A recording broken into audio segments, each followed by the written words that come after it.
harshenka akan nononta. To kana yin wannan kana murzawa da wancan ɗayan hannun shi ma wancan ɗin wanda baka yi ba shi ma sai ka koma ka je ka rinƙa murza shi kana ɗan lailaya shi kana murza shi kana lailaya shi kana murzawa kana lailayawa a hankali a hankali.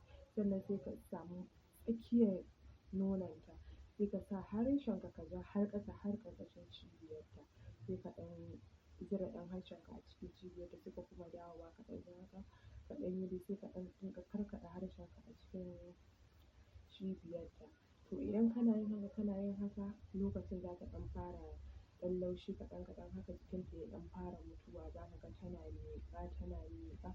To a lokacin ka gani ka riga da ka tayar mata da sha'awarta sosai kawai ita burinta ka zura gindinka cikin nata. To kada ka yi wannan. Murza mata nononta za ka ci gaba da yi sai ka ɗan zura hannunka kaɗan a ƙafarta a cikin gabanta to za ka ga ta wawware ƙafarta. To sai ka fara fingering ɗinta kana zura hannunka a hankali cikin gabanta kana zurawa a hankali kana zurawa kana bugawa kana zura hannunka sosai kana bugawa. Idan kai to a wannan lokacin za ka ga kamar za ta yi releasing. To kar ka cire hannunka kai tayi sai ka yi sosai kuma sannan gashi kana fingering ɗinta ko kana kissing ɗinta da hannu ɗaya haka kana fingering kana kissing ɗinta ko kuma kana shan nononta. To sosai hankalinta zai tashi a wannan lokacin. To kai wannan sai ka zo sai ka ɗan sauko ƙasa a hankali sai ka ɗaga ƙafafuwanta biyu sai ka fara shan gabanta.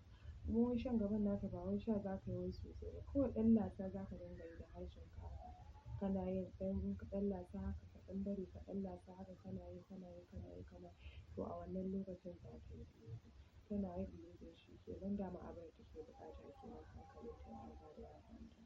To kun ji yanda namiji zai yi idan zai kwantarwa da matarsa hankali wani lokacin ba sa buƙatar sex saboda rai dangin goro ne wataran dole rai yana buƙatar hutu.